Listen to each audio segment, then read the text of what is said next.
talking about demographics, the Republican Party, the 2016 campaign with our three guests here. Congresswoman Dina Titus, we are actually in her congressional district, the 1st District of Nevada. She has been in Congress, this is her 3rd term. You are also, some of you, maybe all of you know about Congresswoman Titus, but she is a known nonfiction writer. She is a former professor who is also an expert, I found this interesting, in the history and policies of nuclear power, nuclear weaponry, and nuclear waste. There's a lot of that here in Nevada. Right. Next to her is Sig Rogich. Sig is the president of the Rogich Communications Group. He's a longtime Republican campaign strategist. He's also the former United States ambassador to his native country of Iceland. And he was a senior assistant to former President George H.W. Bush in the White House. Sig, thank you for being here. Thank you. And last but not least, María Elena Salinas is one of the most recognized Hispanic journalists in the United States. She is co-anchor of the nightly newscast Noticiero Univision and co-host of the news magazine Aquí y Ahora. Please welcome our three panelists. Okay, we have 19 minutes and 2 seconds to solve all the demographic issues plaguing the 2016 presidential campaign, and in particular, the Republican Party. Now, after the Republican Party lost the White House once again in the 2012 presidential election, there was a very famous document done, was released in 2013, that's euphemistically known as the GOP autopsy. I've written a lot about it.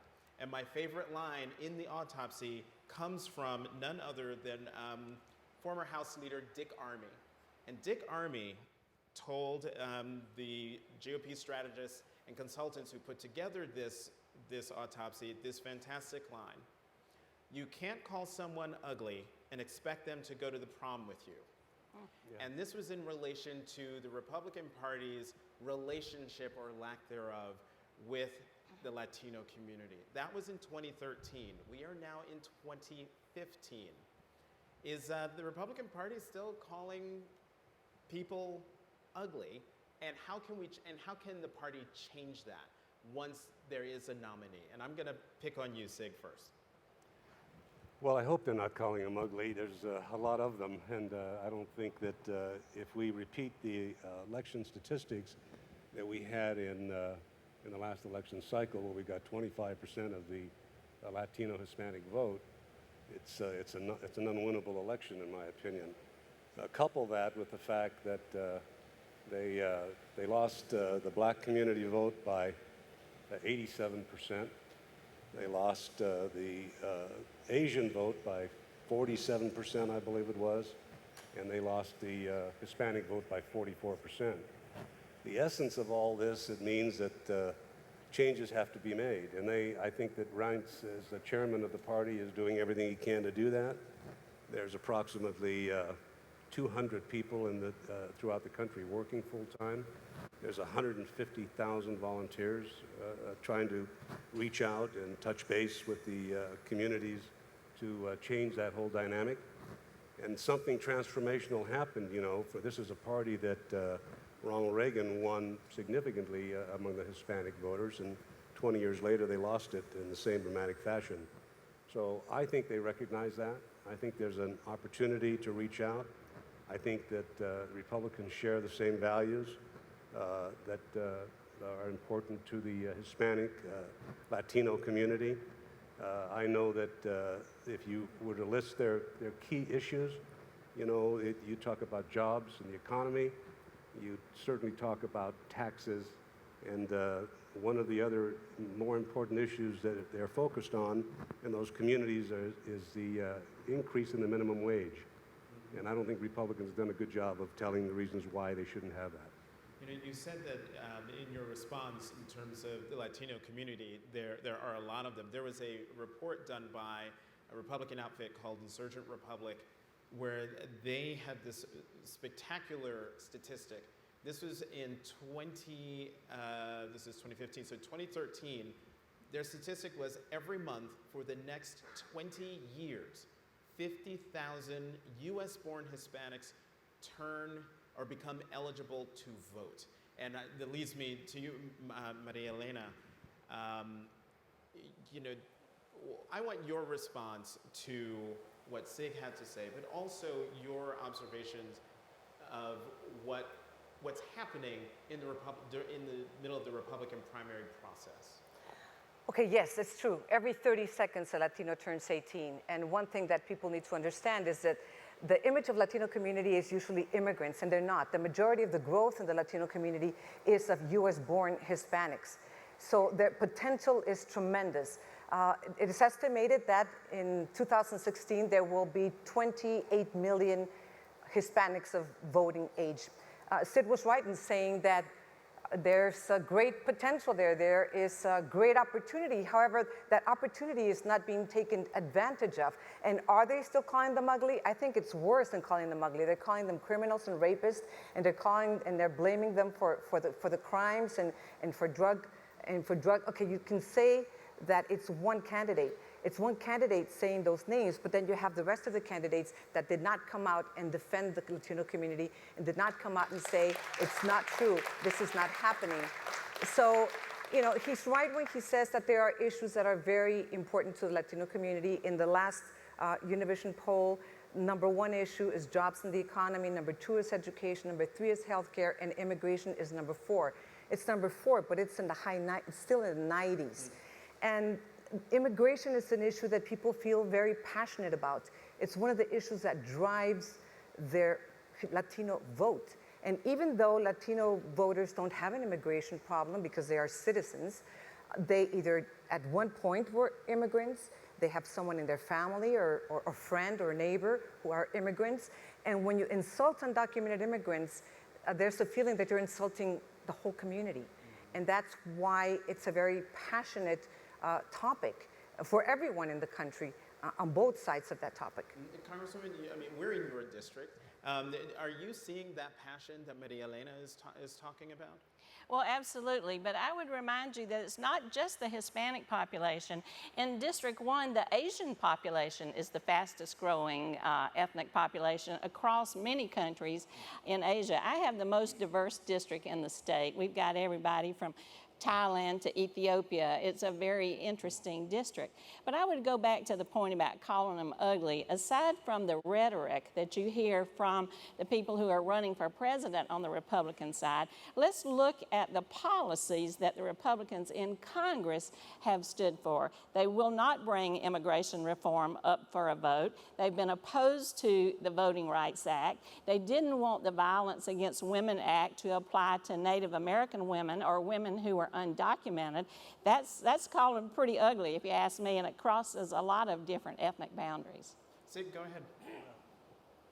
I want to make just a couple corrections, if I might. First of all, it's 60,000 that are born monthly. It's not 50, so the number's even higher from what I've been able to determine from all the stuff that I've read about it. And there was one candidate, Jeb Bush, who did apologize and digged after Mr. Trump for those ridiculous remarks that he made.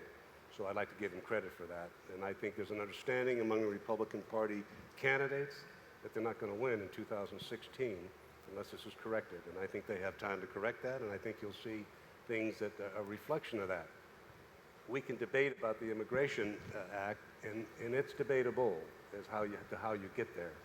But I think that there have been some precise plans and opportunities put forth that are just going through the same process that everything goes through in Congress. It's a debate until you die issue, and then it goes away, but it stays there.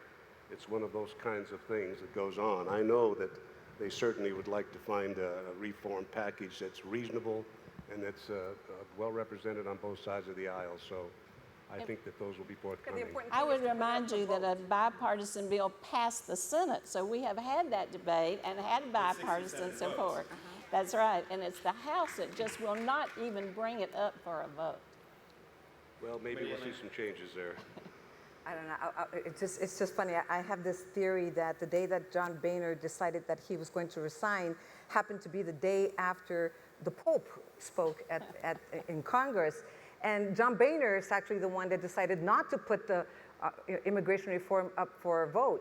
And I just wonder how much the words of the Pope resonated and and went, overnight as he was sleeping and made him decide in the morning that I'm going to resign today after the Pope said, you have to see foreigners and immigrants, don't be afraid of their numbers, see them as human beings, see them as people, see their faces, hear their stories, and you see John Boehner in the back crying. So I wonder if he has a change of heart, and if maybe before he leaves, he will put it up for vote. That was the question I was going to ask. Do you think? Speaker Boehner leaves on October 30th, and Sig, there are a lot of big issues sitting out there for the potential next speaker if John Boehner doesn't take care of it. The comprehensive immigration bill, the raising of the debt ceiling, the budget, the continuing resolution that expires on December 11th. Do you think that Speaker Boehner should do all those things to clear the decks for whoever the next speaker is, and in that way making it possible for whatever the conversation is happening in the Republican Party on Capitol Hill does not infect what's happening on the presidential stage? Well, if that could be done, yes, that would be ideal. But he's only got 2 weeks to do it, and as a practical matter, for the next 8 days. And as a practical matter, I don't think you're going to see that. That's right. But I would remind you, let's not make Mr. Boehner a hero. He's been opposing this for a long time. It's kind of like Richard Nixon. He looks good in retrospect after some of the things that have come since him. Let's don't give Mr. Boehner too much credit. This crowd is a little stacked, by the way. I hear a lot of clapping going on. Listen, I think Mr. Boehner did give a great deal of thought to this. I spent time with him a week before he resigned in New Orleans at an event we hosted for him, and I think that the highlight of his life was to bring the Pope to the United States and have him address the Congress. And here's a man that goes to church every day. He's devoted to his faith. And it offered an interesting thought for me. I think this Pope is probably as inspirational to the Catholic community as any Pope in my lifetime. And I think that demographic model might change too. It's an interesting look at the Catholic vote in America and what it might do here in this election cycle because of the Pope and the messaging that he's bringing forth. So I think that's something that you might see more of. Can we talk, I want to switch gears and move away from immigration and Hispanics, since we're talking about demographics, and talk about another big demographic group that's getting a lot of attention, and that's women. Hillary Clinton has seen her support among women plummet in the last few months, and there was a poll out that I can't remember where it was, but just a couple of days ago showing that it's plummeted 10 points in the last 5 days. Senator Clinton was criticized in 2008 for not running on the historic nature of being possibly the first woman president, and now it seems like that's not good enough. Being a woman is not something that's attracting women to her candidacy. Is that a fair characterization, Congresswoman? Well, we've always had a gender gap that favored the Democratic Party. And so if you see an erosion among women voters, then that's something to cause alarm. I think when we get past all the entertainment stage of the campaign and start talking about the issues that affect women and children, the bread and butter, kitchen table issues, those women will come back. Also, as you target different other minority groups who will be big players in this election, there's a multiplier effect. They're not mutually exclusive. For example, in the Hispanic community, if you get the mama, you get the whole family, is what they say, and so that will bring some women in there. Young people, young women, this is a demographic that the Democrats are going to have to go after. The LGBT community. So I think you will see that start to settle out as we get into the serious stage of the campaign, and that's what this debate, I think, will help to kickstart. The debate tomorrow night, but you were nodding your head vigorously there, María. Well, yeah, no, I agree. I think that being a woman can be an asset, but can also be a liability when you're running for office, because there's a double standard. On the one hand, they could say, yes, oh, that's a wonderful idea. We might have the first woman president, just like the excitement was around President Obama to have the first African-American president. But at the same time, when she's out campaigning, and we saw that in 2008, there's so much scrutiny on her campaign style and how she presents herself. It's not the same thing for a woman, and I'm telling you from experience, and I'm sure you have too. a woman can be perceived, well, a man will be perceived as assertive, a woman will be perceived as aggressive. So, you know, the double standard is still there, and that's, you know, so she has something that's positive, and then at the same time, it's a liability. Brian, Sig. Well, first of all, I'm not surprised that her numbers went down 10% because I think they were inflated to begin with. I think it's an insult to think that women are going to vote just because it's a woman. You know, I think they're going to look at issues and how she's performed. I think the issues that she's confronting right now are as important to women as they are to men, as important to Latinos as they are to the Anglo population, and so forth. And she hasn't answered those properly.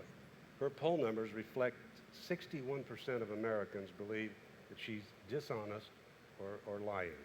That's a huge number to overcome in the for the American voter. And so I'm not surprised she's lost a good deal of support there. I think Republicans have to reach out to women as they do individuals.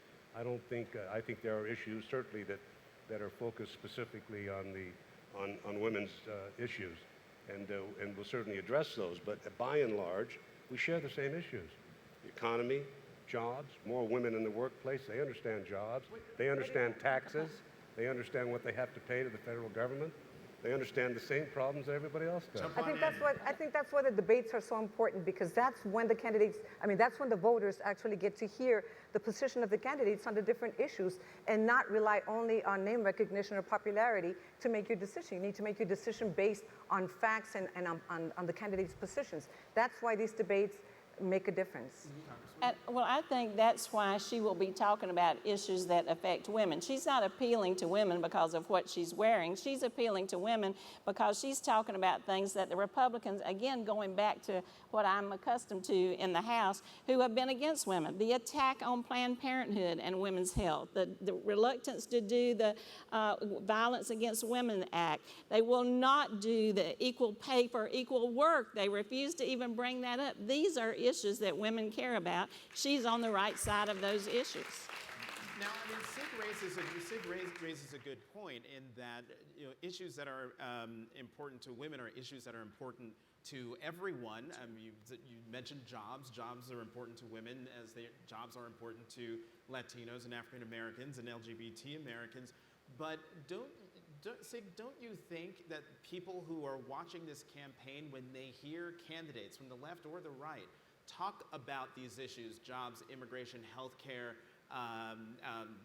personal safety, that they want to be able to see themselves in the responses from the candidates? Sure, absolutely, I agree with that. But we can pick out specific issues. Planned Parenthood is a good one to talk about. It was not an attack on women's health, in my opinion. It was an attack on Planned Parenthood for taking advantage of something that they should never have taken advantage of. They brutalized something that should be part of our system, in my opinion. I'm not saying take it away, but I think they need to play by the rules.